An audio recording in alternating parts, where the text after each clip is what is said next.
Rigelian technocracy was the apotheosis of engineered perfection.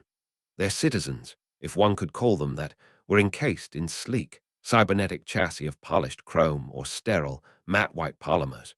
Beneath these gleaming exteriors, intricate mechanisms whirred with silent precision. Bioluminescent conduits pulsed with controlled energy, and any remaining vestiges of their original organic forms were ruthlessly optimized, sterilized, and seamlessly integrated. Emotion was a system inefficiency. Biological urges were flaws to be corrected. Purity of thought, of form, of environment was their ultimate societal aspiration. They viewed the universe through optical sensors calibrated for absolute clarity, untainted by the messy subjectivity of organic eyes. And then there was Earth.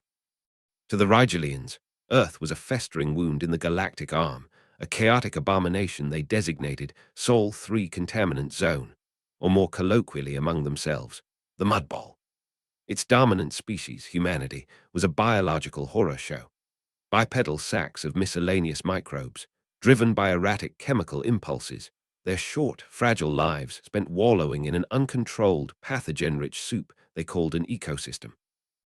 The humanoid form itself, while noted for its bilateral symmetry, a rare nod to efficiency in an otherwise chaotic design, was seen as an unoptimized, disease-ridden relic, a testament to evolution's blundering, inefficient path. Unit 734 was a high-ranking attaché of the technocracy, currently assigned to Xena Relations Assessment.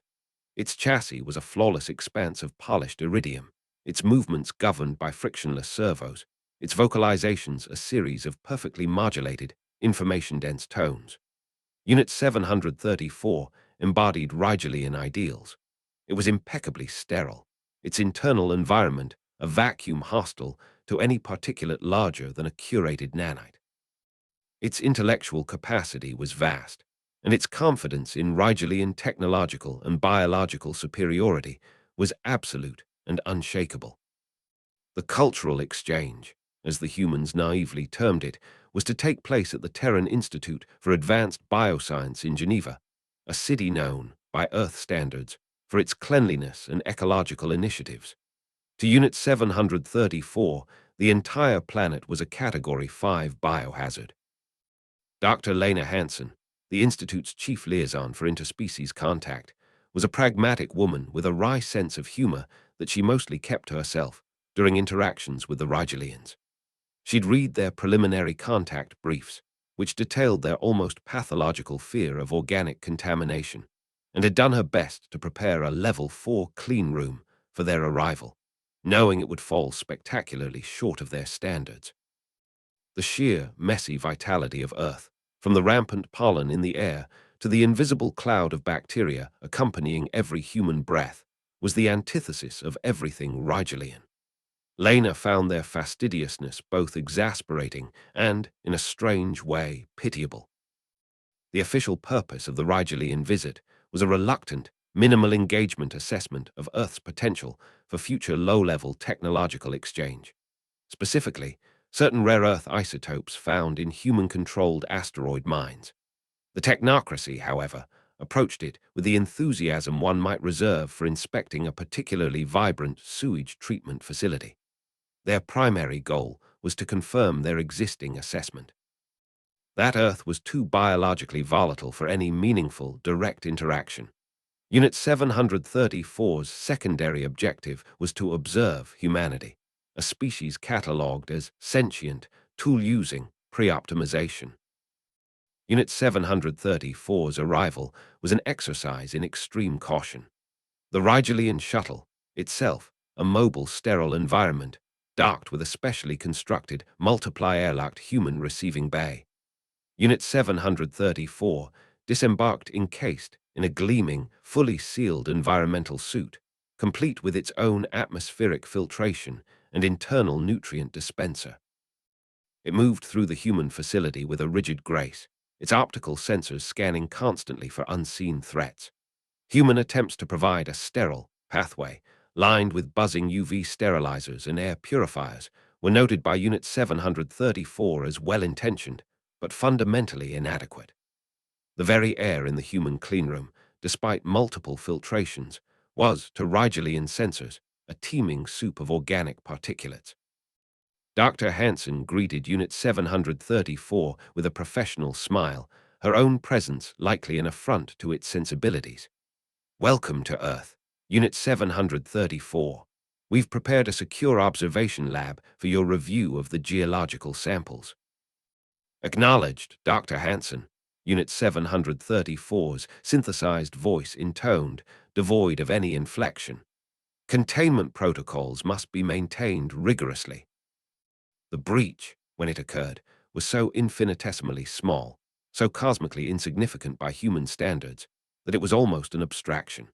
During a controlled observation of a rare bioluminescent lichen presented within a triple-sealed, nitrogen-purged terrarium, Unit 734 extended a manipulator arm to adjust an external sensor. For a microsecond, the highly articulated joint of the arm brushed against a seam on the terrarium's casing. The seam, unbeknownst to the humans, had a microscopic imperfection, a slight burr left from its manufacture. This burr snagged an equally microscopic fiber on the joint seal of Unit 734's suit, creating a tear so small it would have been invisible to the human eye, even under magnification. Through this near-atomic aperture, a single, airborne particle of rhinovirus H37, a particularly common and unremarkable strain responsible for what humans knew as the sniffles, found ingress. It was a stowaway, clinging to the terrarium after being exhaled by a lab technician 3 days prior who had a mild cold. Unit 734's internal sensors registered a foreign organic particulate, submicron class. Its internal sterilization system, a pulse of targeted ultraviolet radiation and chemical neutralizers, activated. Standard procedure. The Rigelian dismissed the alert. Its systems were designed to eradicate trillions of such contaminants every cycle. What was one more speck of disorganized protein? It wasn't even complex enough to be considered a life form by Rigelian standards, merely a stray organic molecule. The concept of it being a sickness was absurd. Sickness was a failing of inefficient biological systems. Unit 734 was perfection. The tour continued.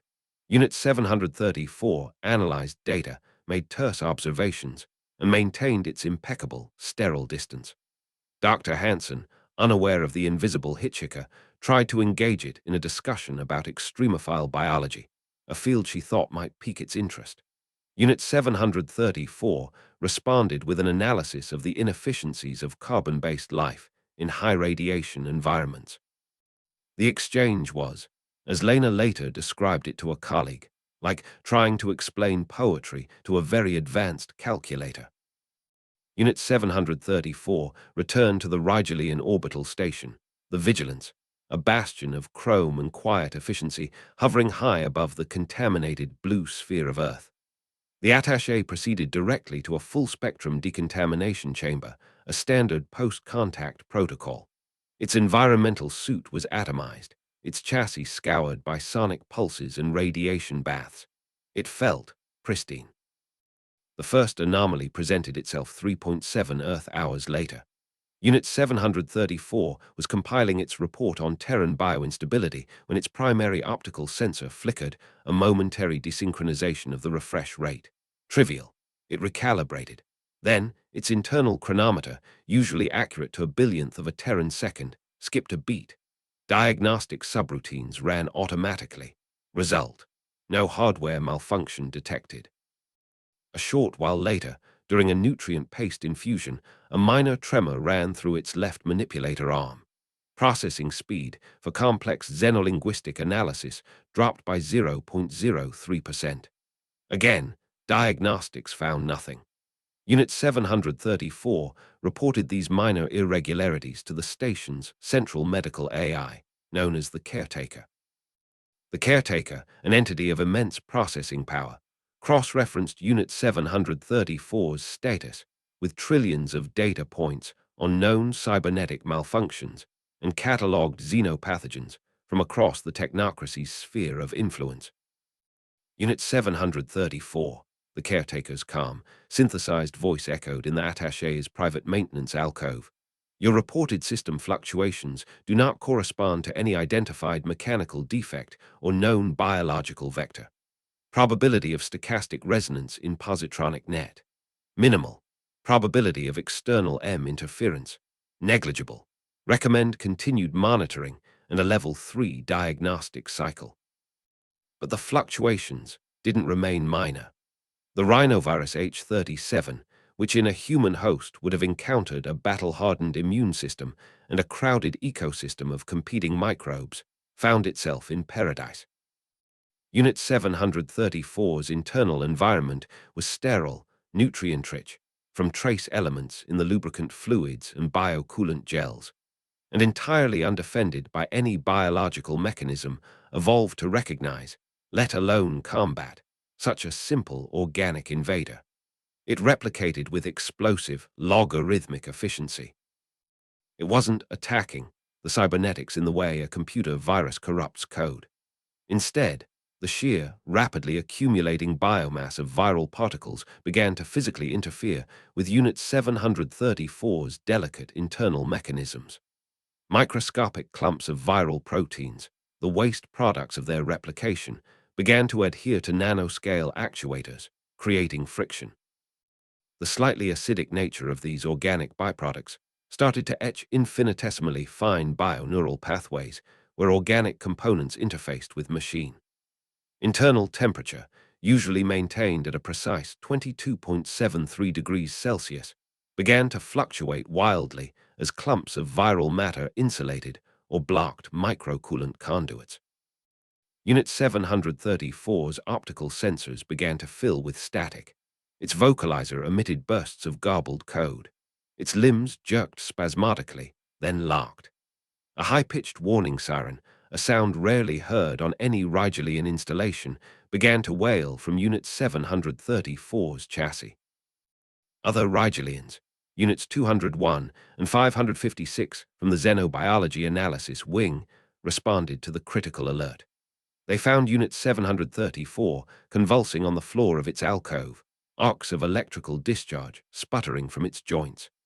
The caretaker was now frantic, its voice cycling through increasingly urgent diagnostic requests and system failure warnings. Emergency, catastrophic systemic cascade in Unit 734. Unknown etiology, multiple critical failures imminent.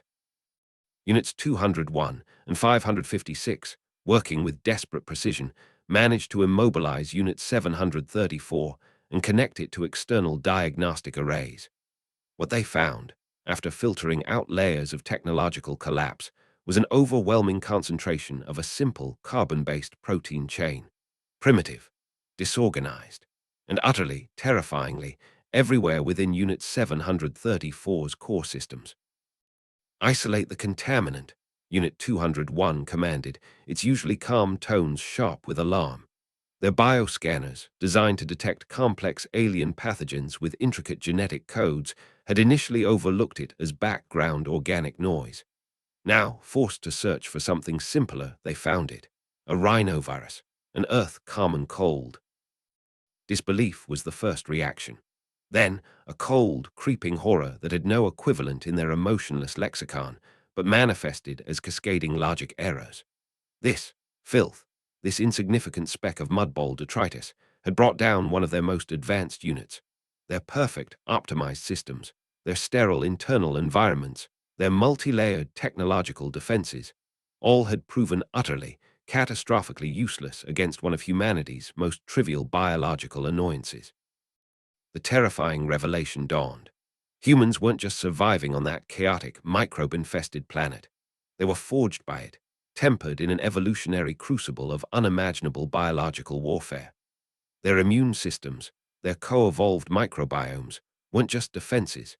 They were sophisticated, adaptive biological arsenals, honed over millions of years of constant, relentless engagement with a planet teeming with things like rhinovirus H37. What was a minor inconvenience for a human, a day or two of sniffles, was a fatal system crasher for a Rigelian. Earth wasn't a weak, dirty mudball. It was a highly lethality training ground, and humanity was its unknowing, terrifyingly resilient graduate. The fate of Unit 734 was swift and clinical. Once the nature of the Terran contaminant H-37 was confirmed, the attaché was deemed irretrievably compromised. To prevent any conceivable spread to the Vigilance's central systems or other personnel, Unit 734's chassis, along with its still flickering consciousness, was encased in a stasis field, ejected into the void, and then targeted by a precision particle beam, atomizing it into fundamental particles. It was a funeral pyre of terrifying efficiency. The official report would list catastrophic systemic failure due to unforeseen interaction with novel xenobiological particulate. A chilling wave of something akin to panic, a concept Rigelians only understood theoretically as acute processing overload leading to non-optimal decision-making, rippled through the command structure of the technocracy. The remaining Rigelian delegation on the Vigilance didn't just retreat from Earth's orbit.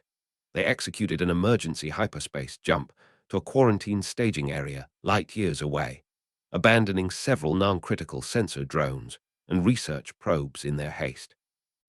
Any equipment that had even peripherally interfaced with Earth's environment was flagged for immediate, remote sterilization or outright destruction.